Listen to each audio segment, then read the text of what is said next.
فلا مضل له ومن يضلل فلا هادي له وأشهد أن لا إله إلا الله وأشهد أن محمدا عبده ورسوله فأعوذ بالله من الشيطان الرجيم بسم الله الرحمن الرحيم فبما رحمة من الله لنت لهم ولو كنت فظا غليظ القلب لانفضوا من حولك وقال رسول الله صلى الله عليه وسلم إن الله جميل يحب الجماعة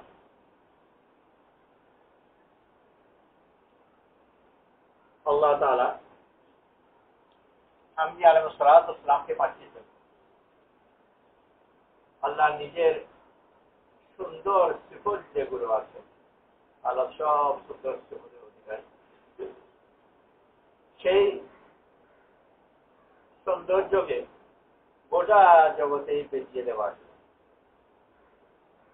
আর তার জন্য আল্লাহ তাআলা আমাদেরকে ইবাদত দান করেন ইবাদতের মাধ্যমে আল্লাহর সৌন্দর্য আল্লাহর রং বান্দার মধ্যে আসবে সিবগাতুল্লাহ ওমান আহসান মিনাল্লাহি সিবগাতান ওয়া নাহনু লাহু আবিদুন আল্লাহর রং সুন্দর বাংলাতে সমাহিত হবে রঙের ধারে কাছে রং বৈশিষ্ট্য সিফত ইত্যাদি সমস্ত আল্লাহর রং আর আল্লাহ যে ভালো কে রাখায় আর আমরা তারই ইবাদত করি আল্লাহর ইবাদতের মাধ্যমে আল্লাহর রং আল্লাহর সিফত বান্দার মধ্যে আসে যেমন কেউ যত বেশি ইবাদত করে আল্লাহ তার কারামের সিফত তার মধ্যে বাড়তে থাকে তাই বদান্যতা আর দয়া মায়া একটা সমস্যা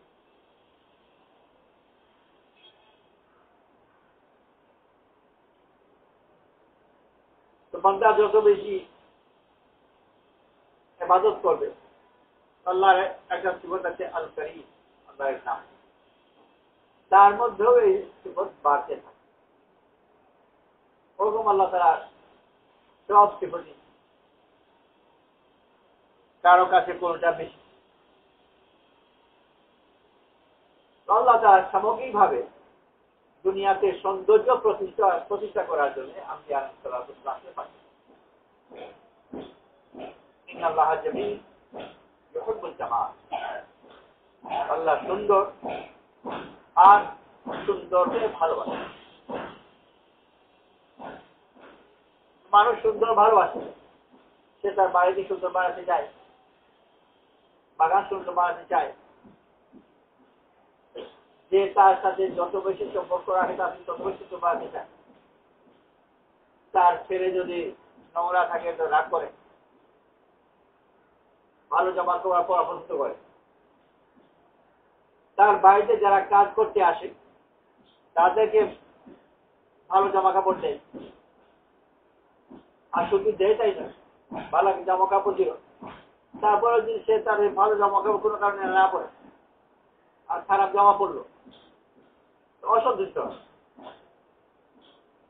সেটাও তার বাড়ি তার সৌন্দর্যের একটা অঙ্গ তার বাড়িতে যারা কাজ করে তারাও সৌন্দর্যের অঙ্গ তার বাড়িতে যারা আসে কোনো কারণে দেখা কাজ করছে তারাও সৌন্দর্যের অঙ্গ কেউ পছন্দ করে না যে নোংরা ভাবে কেউ তার বাড়িতে আসে অন্য কোনো কাজে হলো সেও যেন পরিষ্কার পরিচ্ছন্ন ভাবে আসে আর সে তার ছেলেকে বিয়ে দিল দেখুন ছেলে বুঝলাম ঘরের হয়ে গেছে এর ব্যাপারটা আরো বেশি অন্যান্য ব্যাপারে কিছু ত্রুটি মেনে নিলেও নিজের ছেলের বউর ব্যাপারে কিছু ত্রুটি মানতে হবে একেবারে যেন নিখুঁত হয়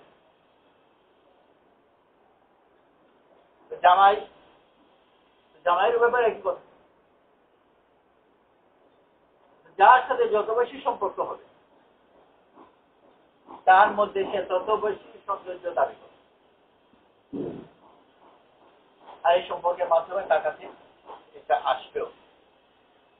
আম্বিয়া আলাইহিস সালাতু আল্লাহ তাআলা পাঠিয়েছেন দুনিয়াতে সব ধরনের সৌন্দর্য প্রতিষ্ঠা করে,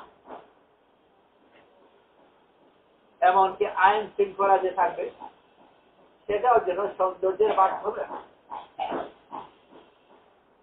ডান্ডা দিয়ে পুলিশ দিয়ে মারধর করে, এটাও আইন শৃঙ্খলা প্রতিষ্ঠা করার নিয়ম। আইন শৃঙ্খলা নিজে একটা সুন্দর জিনিস, কিন্তু এটা প্রতিষ্ঠা করবার জন্য সুন্দর পদ্ধতিও আছে, অসুন্দর পদ্ধতিও আছে।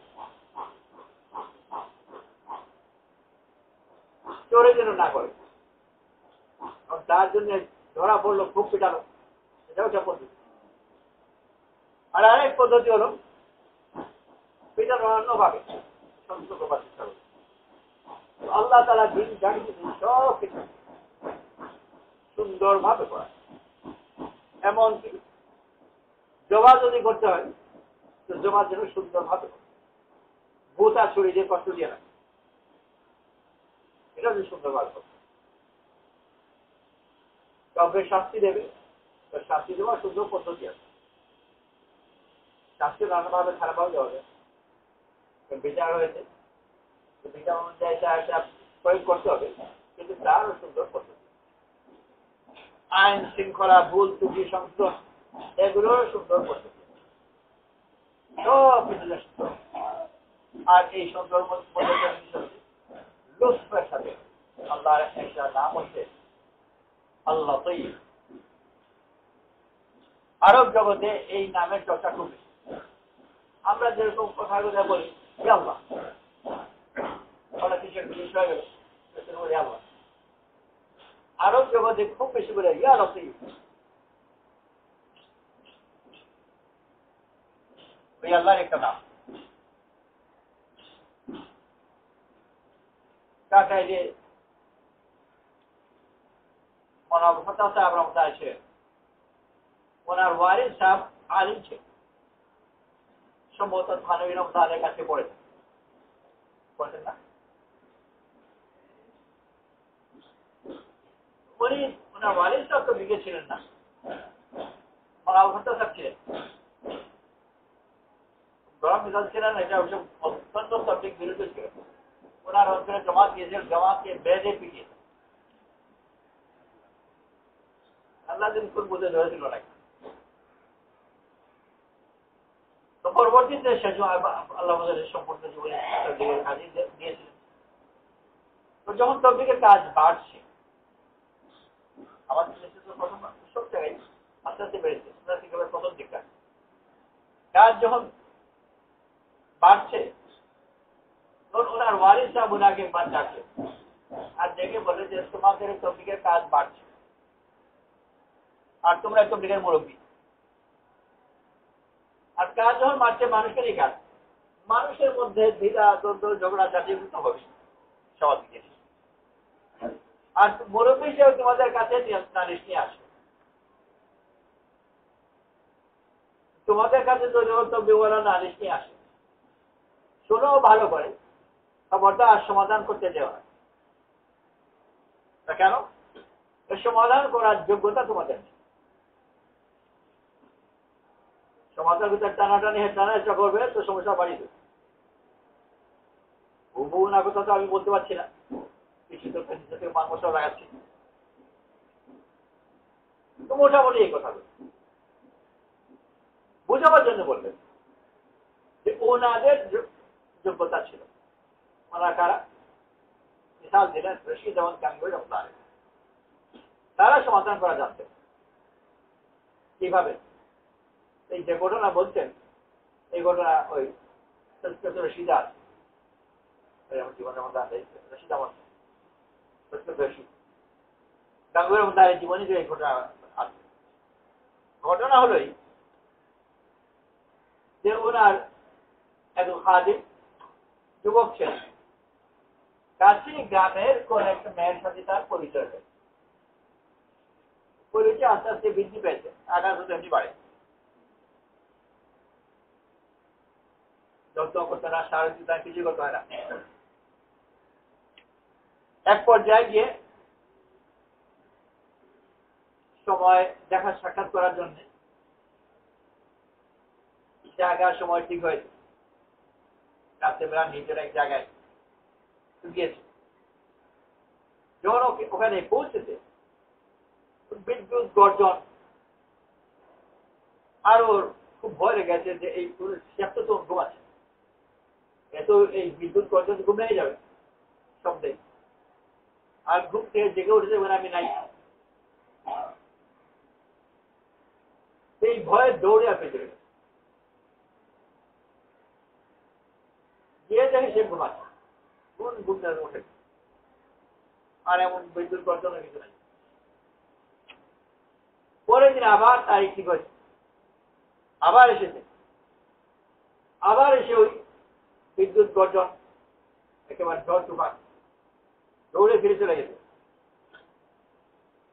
গিয়ে দেখে এবার উনি জেগে গেছে, আর চুপ করে বসে আছে। ও ঘুরলো, কিছু বললেন না, ও চুপ করে কিছুক্ষণ থাকে। কি করলেন আল্লাহ ভেতর যান। কিন্তু ও বুঝতে পারলো যে ওর মনের ভিতর থেকে ওই মেয়ের আকর্ষণ বেড়ে গেছে।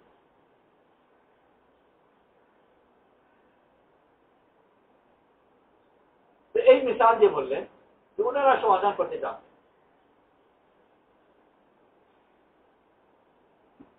হলো এই সমাধান, কিছু করলেনই না আর সব হয়ে গেল। আর কিছু করলেন না মানে কি, করেছেন অনেক কিছুই, কিন্তু দেখতে পাচ্ছেন। তো এইটা হলো লতিফ পদ্ধতি, আল্লাহ একটা নাম লতিফ। লুৎফের মধ্যে যে শক্তি আছে, প্রকাশ্য গর্জনের মধ্যে ওই শক্তি নেই।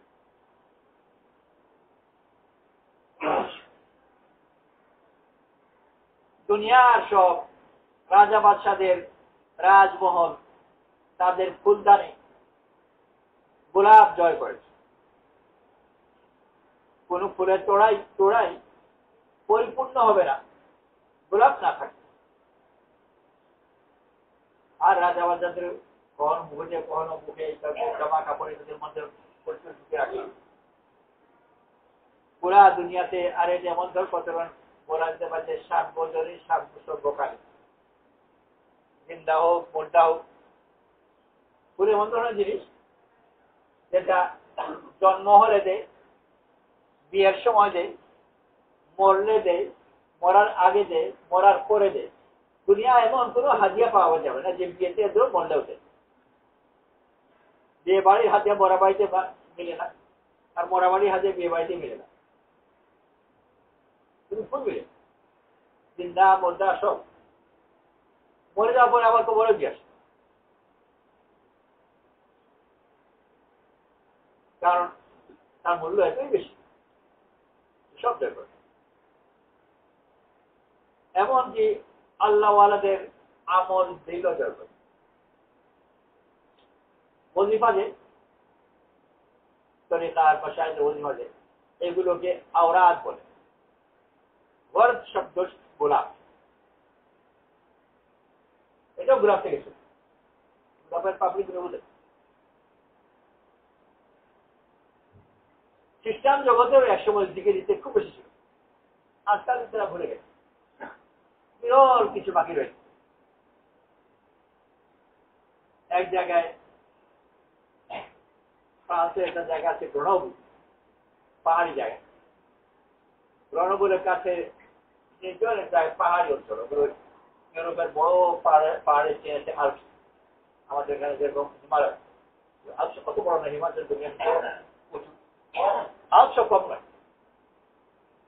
আলপসের শাখার মধ্যে পড়ে।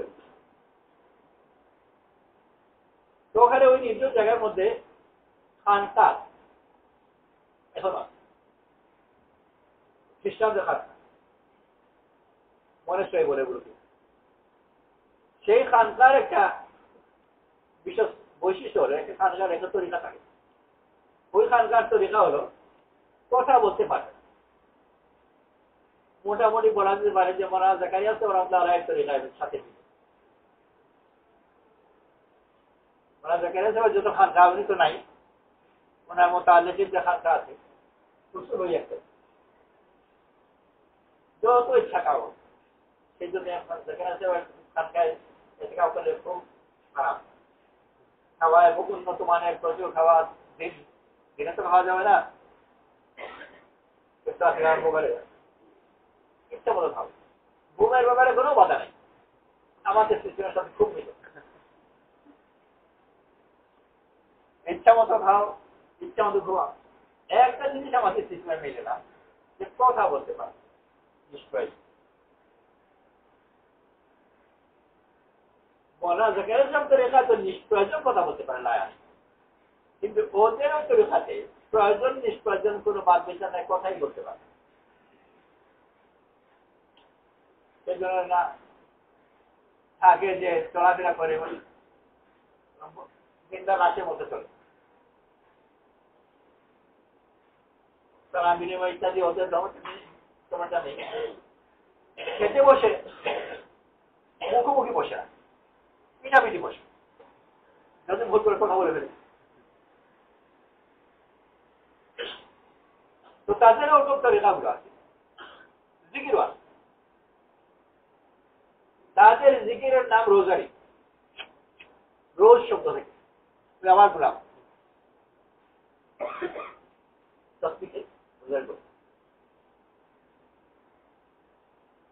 তো দুনিয়াদারদের জয় করেছে, জিন্দাদের জয় করেছে, মন্ডাদের জয় করেছে, পীর মশাইলদের জয় করেছে, পাদ্রীদের জয় করেছে, গোলাপের কি শক্তি জয় করেছে, ওর কাঁটা দিয়ে, গোলাপের কাঁটা কিন্তু খুবই শক্ত, কিন্তু কাঁটা শক্তি জয় করেছে তার সৌন্দর্য, তার লুৎফ, তার যে লৌকিক শক্তি আছে। আর লুৎফ সাধারণত বড় তার জাহির সুরত, লুৎফের পোশাক দুর্বলতা, পোশাক দুর্বল, আসলে দুর্বল না, কিন্তু তার বাহ্যিক সুরত দুর্বল, দেখতে দুর্বল না। কারণ সৌন্দর্য আর কঠোরতা দুটো একসাথে যায়, সেজন্য সৌন্দর্যের পোশাককেও কঠোরতার বিপরীত রাখতে হয়। আর কঠোরতার বিপরীতের মধ্যে একটা বাহ্যিক সামঞ্জস্য দুর্বলতার সাথে মিলে, দুর্বল লাগে। আর দুর্বলতা মানেই আক্রমণ, আকর্ষণ করে। ছোট বাচ্চা যদি গোলাপের সাথে দেখে তা হামাগুড়ি গিয়ে গিয়ে ওটাকে ধরবে, শুধু ধরবে না, তারপর ওটাকে কিভাবে আর ছিঁড়বে যতটুকু পারে, টুকরো টুকরো করে ছিঁড়ে ফেলবে। কিন্তু এইসব করতে গিয়ে যদি কাটার খোঁচা একটা লাগে, যাতে বাচ্চাও কাটা বোঝে, আরো বছর হবে। দুর্বলতা তার সাথে আবার সৌন্দর্য সবাইকে টানে। ফুল ফুটে আছে রাস্তার পাশে, পথিকদের বড় একটা অংশ খামোকাই ওই ফুলটা আছে তার শাখা থেকে ছিঁড়ে নিতে চেষ্টা করবে। নিয়ে কি করবে? কিছু না হাতে রাখবে, কিছু পকেটে রাখবে, কিন্তু বিচারা ছেড়েই ফেলবে। তার সৌন্দর্য মানেই হচ্ছে তার সব ধরনের মুসিবত আকর্ষণ। সমত রুমি রাহমাতুল্লাহ মিসাল, জঙ্গলের পাশে ময়ূর তার পালক ছিঁড়ে ছিঁড়ে ফেলছে। কেউ জিজ্ঞেস করলো যে কি হয়েছে, পালকে তো সুন্দর জিনিস তুমি ছিঁড়ে ফেলছ। বলবেন যে এটি আমার মুসিবত। আমাকে যে শিকারী শিকার করে আমার গোশত খাওয়ার জন্য করে না, আমার শরীরে আমার পেটে বেশি ভালো গোশত নেইও, আর এবং মজাদারও না। আমাকে দুনিয়ার মানুষ শিকার করে আমার পালকে। এই মুসিবত থেকে যে আমি নাজাত পেতে পারি, পালক ছেড়ে ফেলতে পারলে আমি মোটামুটি নিরাপদ। এই জন্য সব পারক ছিল। তো সৌন্দর্য মানেই হচ্ছে বিপদটা, মানুষের হোক আর দেখুন কুরবানির জন্য গরু খুঁজবে তো সুন্দরটা খুঁজে, আর যদি শিং মাগা থাকে তো তারা ওটাকে নেবে। এমনকি বলি দেওয়ার জন্য মানুষ খুঁজে, তাও সুন্দর ছেলে খুঁজে, ওকে দিয়ে বলি দেবে। খারাপ মানুষ, সুন্দর মহিলা, তার উপর নজর পড়ে, অসুন্দর বেঁচে যায় তার আক্রমণ থেকে, সুন্দর ধরা পড়ল। তো সুন্দর মানে নানান মুসিবতের ভিতর, আর তার সাথে যদি আবার তার সৌন্দর্য মানে হচ্ছে যে দুর্বল, বাহ্যিক তার দুর্বল, মানুষের কাছে এটা পরিচিত।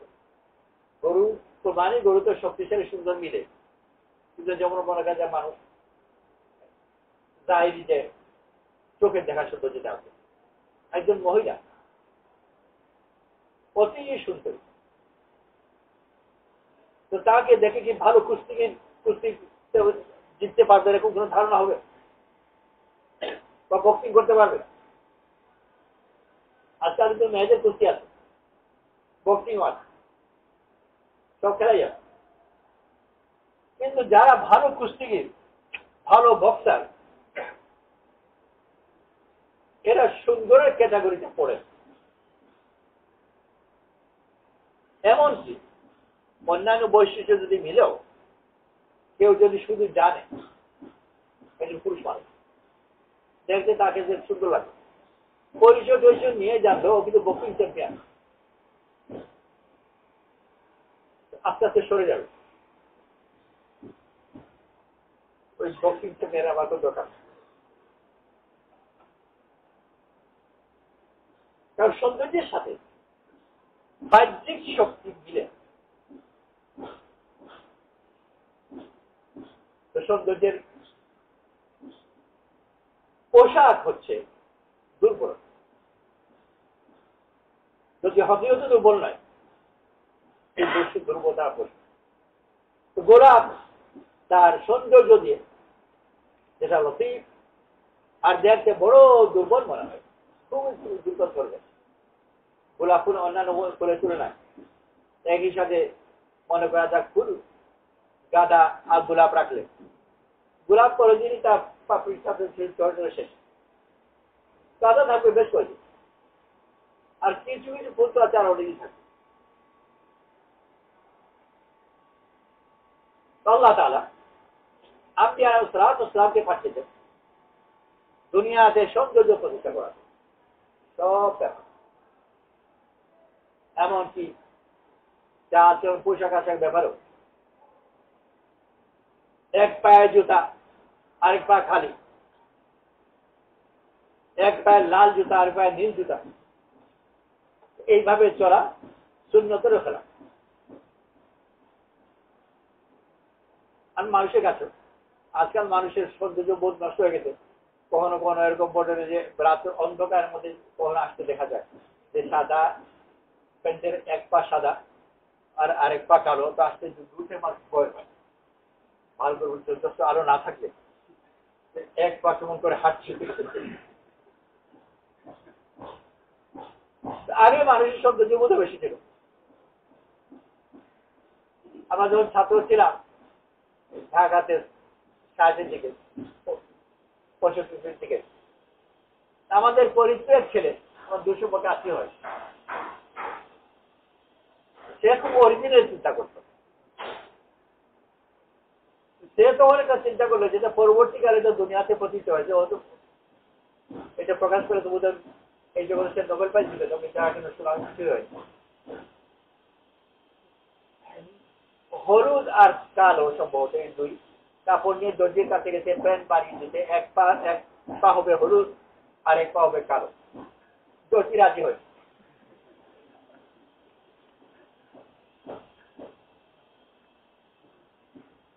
পরবর্তীতে কিন্তু এই জাতীয় ডিজাইন পুরো দুনিয়াতে চলেছে।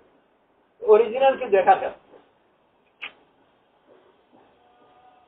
এগুলো সুন্নতের খারাপ। উদ্ভব বিলকুল মানুষের কাছে ভয় লাগবে, সুন্নতের খারাপ। রাসূল সাল্লাল্লাহু আলাইহি ওয়াসাল্লাম শুধু যে নেক আমার আচরণের সৌন্দর্য কথা, এমনকি জাহিরি সৌন্দর্যের দিকেও রয়েছে। আল্লাহ তাআলা আম্বিয়া আলাইহিস সালামকে পাঠিয়েছেন সৌন্দর্য প্রতিষ্ঠা করার জন্য। নিশ্চয় আল্লাহ সুন্দর, আর আল্লাহ সুন্দর ভালোবাসে। আর এই বেদিনী তার বিপরীত, এর মোকাবেলা যে করে সে সৌন্দর্যেরই বিরোধিতা করে।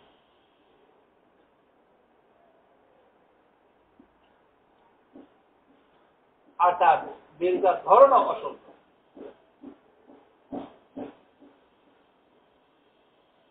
আম্বিয়া আলাইহিস সালাম যুদ্ধের ময়দানে পর্যন্ত আল্লাহওয়ালাদের যুদ্ধের সময় তো রাগ থাকে, যুদ্ধের ময়দানের মধ্যে যে কথাবার্তা যেগুলো হয় সেগুলো ভাষাগত বিচারে, সাহিত্যিক বিচারে অলংকারে ভরপুর। যুদ্ধের ময়দানের কথা, বদরের সময় রাসূল করিম সাল্লাল্লাহু আলাইহি ওয়াসাল্লাম মতামত চাইলেন যে তোমরা কি বলো এরকম পরিস্থিতি। আবু বকর সিদ্দিক রাদিয়াল্লাহু আনহু উত্তরে বললেন যে আমরা প্রস্তুত, আপনি যেরকম বলেন। আবার রাসূল করিম সাল্লাল্লাহু আলাইহি ওয়াসাল্লাম একই প্রশ্ন করলেন, আবু বকর সিদ্দিক আবার একই উত্তর দিলেন যে আমরা প্রস্তুত। আবার আবু বকর সিদ্দিক বললেন, আবার যখন রাসূল সাল্লাল্লাহু একই প্রশ্ন করলেন, সাদ ইবনে উবাদা রাদিয়াল্লাহু আনহু উনি উত্তর দিলেন আর এই কথা বলে যে আপনার বারবার জিজ্ঞেস করাতে বলা হয় যে আমাদের আনসারদের কাছ থেকে আপনি কিছু শুনতে চান। আর ব্যাপারটা এরকম ছিল, কারণ মদিনাতে রাসূল সাল্লাল্লাহু আলাইহি ওয়াসাল্লাম যখন তাশরীফ আনেন, আনসারদের সাথে কথা এরকম ছিল যে মদিনাতে যদি কেউ আক্রমণ করে তো আনসাররাও মোকাবেলা করবেন আর এটা প্রতিহত করবেন। মদিনার বাইরে যদি মক্কাতে যারা একটু মুহাজিররা এদের সাথে কোনো ঝগড়া যুদ্ধ কিছু হয় তাহলে আনসাররা ওইটাতে শরীক হবেন না বা হওয়ার শর্তের মধ্যে নয়। বদর মদিনার বাইরে, সেই হিসাবে ওই শর্তের মধ্যে তাদের যুদ্ধের শরীক হওয়া আছে। আর এই ব্যাপারে রাসূল সাল্লাল্লাহু আলাইহি ওয়াসাল্লাম আলাদা করে বারবার জিজ্ঞেস করেন। তো সাদ ইবনে উবাদা জানু বুঝলেন, তারপর উত্তর দিলেন।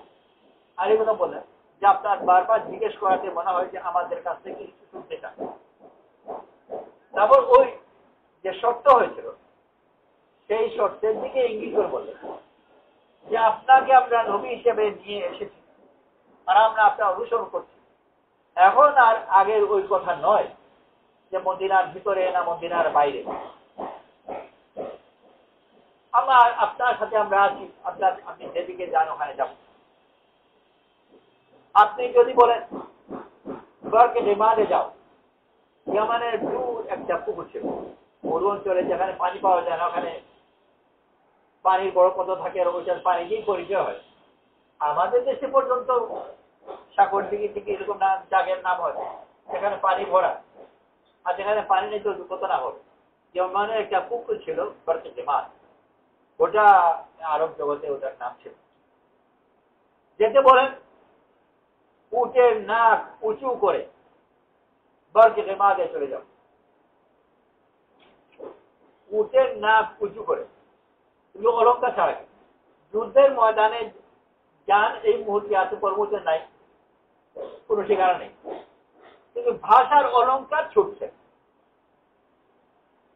এমনই তারা তাদের সব কিছুতে সৌন্দর্যে অভ্যস্ত হয়েছে যে মরার সময়ও কথার মধ্যে শুধু আসল সৌন্দর্য যে শুদ্ধতা সত্যতা ওইটা তো আছে, তার বাহ্যিক একটা যে ছন্দের সৌন্দর্য আছে সেটা পর্যন্ত থাকে। বর্ষা লেগেছে, ও পয়লা আজান আর শহীদ হয়ে গেছে, বর্ষা ঢুকেছে। যখন বর্ষা ঢুকছে আর শহীদ হচ্ছেন তখন বলছেন সুস্থ করা বিলটা আবার ও আল্লাহ জিতে গেলাম, তখন বলতে পারতেন।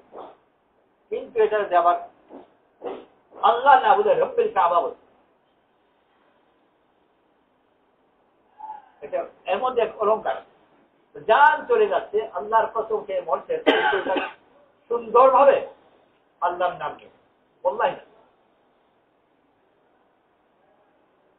রাসূল করিম সাল্লাল্লাহু আলাইহি ওয়াসাল্লাম একজন এসে অভিযোগের কথা বললেন, অভাবের কথা বললেন। রাসূল সাল্লাল্লাহু আলাইহি ওয়াসাল্লাম বললেন যে আমার কাছে কিছু নেই, বাজার থেকে নিয়ে নাও, ঋণ পরিশোধ আমার দায়িত্ব। ওমর উপস্থিত ছিলেন। ওমর বলে ইয়া রাসূলুল্লাহ, আপনার কাছে যখন থাকে তখন তো আপনি দেন, যখন থাকে না তখন এরকম বোঝা নিজের উপর কেন নেন?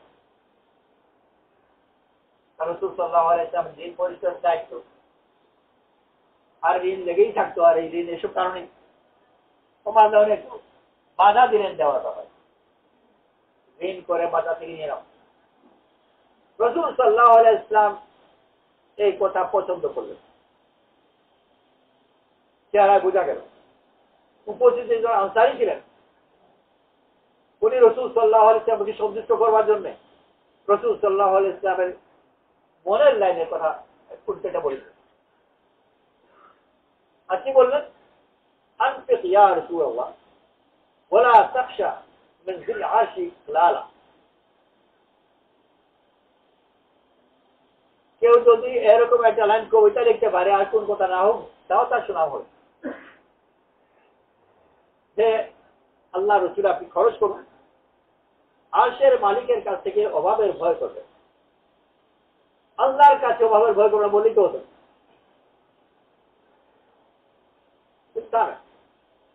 আরশের মালিকের কাছে অভাবের ভয় করবেন। আর শুধু অর্থ নয়, তার ধ্বনি ছন্দ, শুধু কথা যে বলতে চান, কথার পূর্ণ অলঙ্কার। রানা ওনার ছেলেদেরকে জিহাদের ময়দানে পাঠাচ্ছেন, কিন্তু পাঠার তজিদের যে কথাগুলো বড় উন্নত মানের কাছে, অথচ ছেলেকে পাঠাচ্ছেন মৌতে, ছেলেকে মরতে পাঠাচ্ছেন, কিন্তু তার কথা অর্থের দিক দিয়ে যেমন সুন্দর, তার ভাষার দিক থেকেও সুন্দর। আর এইটা এখন পর্যন্ত আল্লাহর কাছে পাওয়া যায়। অন্যান্য দুনিয়ার বিভিন্ন দেশে বিভিন্ন ব্যবসায় বই থাকে, দিনে যত বই থাকে কম বই পাওয়া যাবে যে বইয়ের নামের মধ্যে ছন্দ নেই। যত বই আছে সব বইয়ের সারার বই হোক আর ব্যাখ্যার বই হোক আর যেটা বই হোক না কেন, ওই বই নামের মধ্যেও কিছু ছন্দ মিলানো আছে। আরে এসেছি ওখানে, আরে দি আর কোরআন শরীফ, সম্পূর্ণ কোরআন শরীফ আল্লাহ তাআলা শুদ্ধতম কথা বলেছেন, কিন্তু সুন্দরতম রূপেও। যেমন তার অন্তর সুন্দর, তো বাহ্যিক দিক থেকেও এমনকি যে কিচ্ছু বুঝে না ধ্বনিগত দিক থেকে সম্পূর্ণ আলাদা। ফ্রান্সে একজন আলিম ছিলেন আল্লাহ আলু, প্রফেসর হামিদুল্লাহ রহমতুল্লাহ আলাই। ওনার কাছে একবার ফ্রেঞ্চ এক ছেলে কোরআন শরীফ সম্বন্ধে তার কিছু, সে আবার সঙ্গীত শিল্পী, আবার মুসলমান সম্মত হয়েছে নতুন নতুন, কোরআন শরীফের আয়াত ইত্যাদি নিয়ে সে ওটার মধ্যে আবার সঙ্গীতের মধ্যে ফেলবার চেষ্টা করে। প্রফেসর হামিদুল্লাহ সাহেবের কাছে একবার এসেছে, আর এসে বলে যে সূরা নাসর ইযা জা রাসূলুল্লাহ ফাত, এই সূরায় ভুল আছে। কেন ভুল? যে এইটাতে আমার তার সুরের লাইন কোনোভাবে ফেলতে পারে।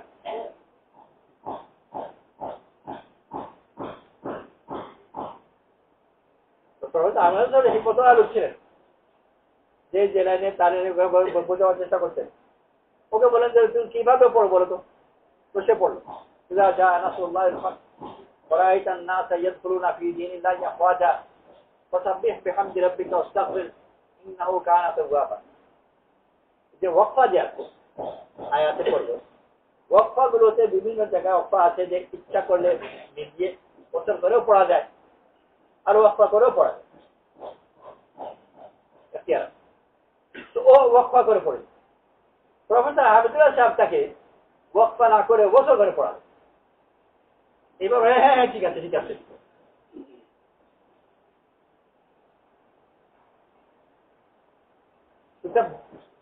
বাহ্যিক সুরত। মিশরের একজন নাম করা লোক ছিলেন সৈয়দ কুতুব রহমাতুল্লাহ আলাইহি, জাহাজে সফরে ছিলেন, খুতবা দিয়েছেন, জুমা ছিল। যারা অনেক বেশি জানা করেন জাহাজে খুতবা হয় কিনা দিতে যাই উনি দিয়েছে, উনি আবার আলেম ছিলেন, সেই তোমার কাছে কোনো তৈরি নেওয়া যাবে না। জোশওয়ালা লোক ছিল, খুতবা দিয়েছে। তো খুতবার পরে এক অমুসলিম মহিলা ওনার কাছে এসে বলে তুমি যে কথাগুলো বলছিলে আমি খুতবা হয়, দুই জাতের কথা ছিল। এক জাতের কথা তো স্বাভাবিক, মাঝে মাঝে কিছু বলতে মনে হচ্ছে আগুন লেগে যাচ্ছে। উনি বুঝতে পেরেছেন যে মাঝে মাঝে যখন আসলে আয়াত থাকে ওইটা তো সব দিক থেকে আল্লাহ তাআলা এই কোরআনকে শক্তিশালী এবং সুন্দরী সুন্দর। এবার হসপিটালে ছিলাম, হসপিটালের পরে একটা ধাপ আছে বলে স্যানিটোরিয়াম, একেবারে সরাসরি হাসপাতাল নয়। আজকাল ওগুলো বেশি নেই, যক্ষা ইত্যাদির আগে ট্রিটমেন্ট সময় নিয়ে হতো। এক জমানে তো যক্ষার মোটামুটি ট্রিটমেন্ট ছিলই না বলা যায়, আর পরবর্তীতে যখন তত লম্বা সময় নিয়ে। তো আমার যক্ষা হয়েছিল, তো 14 মাস মোটামুটি ট্রিটমেন্ট ছিল, তার মধ্যে প্রায় কত 8-9 মাস বা তার চেয়ে বেশি বছরের কাছাকাছি ওই স্যানিটোরিয়ামে ছিলাম। তো যেখানে ওই যে খানকা বললাম, ওই জায়গার নির্জন জায়গায় স্যানিটোরিয়াম ছিল, আর তার কাছে ওই চুপচাপ খানকা ছিল। তো ওখানে রুগীদের মধ্যে আবার রুগীদের একটা আলাদা সমাজ আছে, গোষ্ঠী আছে। তো ফ্রেঞ্চ এক ছেলে আমার বন্ধুদের মধ্যে ছিল, নাম এখন মনে আছে, আলেন সোমালি। সে আবার ধার্মিক ধর্মে ছিল, গির্জায় যেত রূপায়।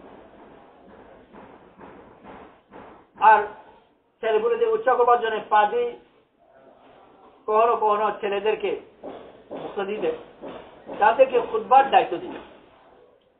তো আলেনকে পরের সপ্তাহে খুতবার দায়িত্ব দিয়েছে, সামনের সপ্তাহ খুতবা তুমি দেবে সামান বলে। তো সে খুতবা দেবে, আমাকে বলবে যে তুমি আমার জন্য একটা খুতবা লিখে দাও।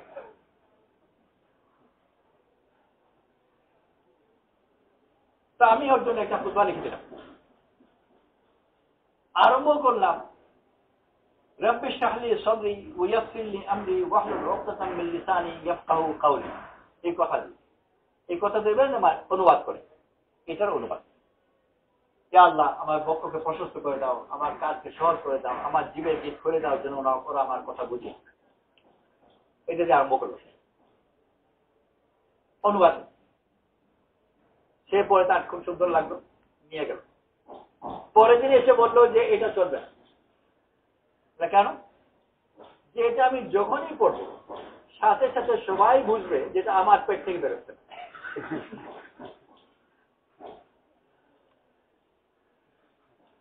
এটা কোনো ঊর্ধ্ব জগতের কথা। তো মাত্র একটা লাইন, তাও অনুবাদ করে দেওয়া, আর কথা ঠিক করেছে। অজন্য খুদা এই কথা দিয়ে আরম্ভ করে, হে আমার প্রভু, আমার বক্ষকে প্রশস্ত করে দাও, আমার কাজকে সহজ করে দাও, আমার জীবের গেট খুলে দাও যেন ওরা আমার কথা বলে, যে এগুলোকে বলি যে দুনিয়ার মানুষ বলছে না।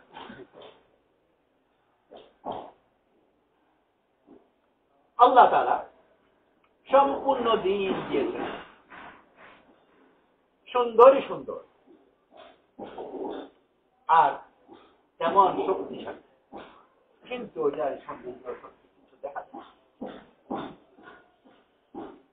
দুনিয়ার জগতেও বেশি শক্তিশালী যেগুলো, এগুলো বেশি লতিফ।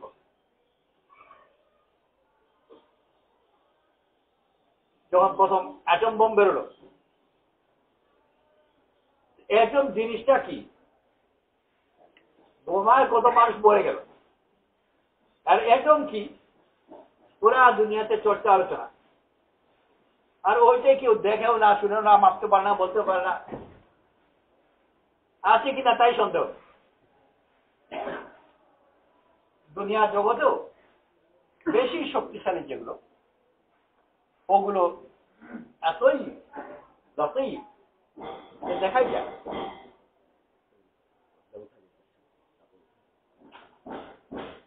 আল্লাহ তাআলা বড় মেহেরবানি করে আমাদেরকে দিন দিয়েছেন, এই দিন আমাদের কাছ থেকে সৌন্দর্য, আর আল্লাহ তাআলা আম্বিয়া আলাইহিস সালাতু ওয়াস সালামকে পাঠিয়েছেন পুরা দুনিয়া জয় করবার জন্য। আর প্রত্যেক মুসলমানের উপর দায়িত্ব পুরা দুনিয়াকে জয় করা, কিন্তু সৌন্দর্য দিয়ে জয় করা। আর সৌন্দর্য মানে দেখতে বড় দুর্বল মনে হয়, কিন্তু হকিকতে অত্যন্ত শক্তি। নবুয়তের তরিকা, আল্লাহ ওয়ালাদের তরিকা বড় শক্তিশালী। পৃথ্বীরাজ ভারতবর্ষের বড় রাজা, রাজা তো ভারতবর্ষের, কিন্তু উপাধি হচ্ছে পৃথ্বীরাজ, গোটা দুনিয়ার রাজা। তার মোকাবেলায় খাজা আজমিরি রহমতুল্লাহ, কোথায় পৃথ্বীরাজ দুনিয়ার বাদশা বা ভারতবর্ষ বাদশা, ওনাকে যদি জিজ্ঞেস করে যে আপনি কিসের বাদশা, আমি কিসের বাদশা, আমি তো ফকির।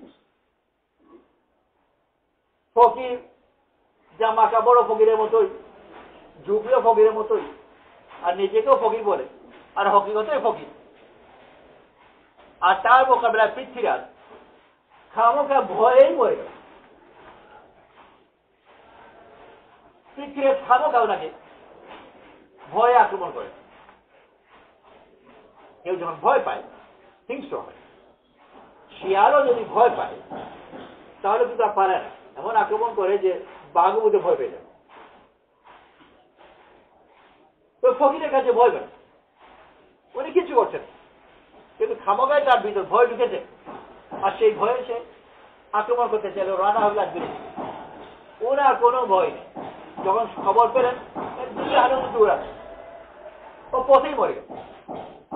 আল্লাহ তাআলা বড় মেহেরবান যে দিন দিয়েছেন, আল্লাহর পথে বের হয়ে আমরা আমাদের জীবনকে সর্ব অর্থে সুন্দর বানাই, আর পুরা দুনিয়াকে সৌন্দর্য প্রতিষ্ঠা করবো। আর এটাই আল্লাহ সুবহানাল্লাহি ওয়া বিহামদিহি, সুবহানাকাল্লাহুম্মা ওয়া বিহামদিকা, নাশহাদু আল্লা ইলাহা ইল্লা আনতা, নাস্তাগফিরুকা ওয়া নাতুবু ইলাইক। সুবহানা রাব্বিকা রাব্বিল ইজ্জাতি আম্মা ইয়াসিফুন, ওয়া সালামুন আলাল মুরসালিন, ওয়ালহামদুলিল্লাহি।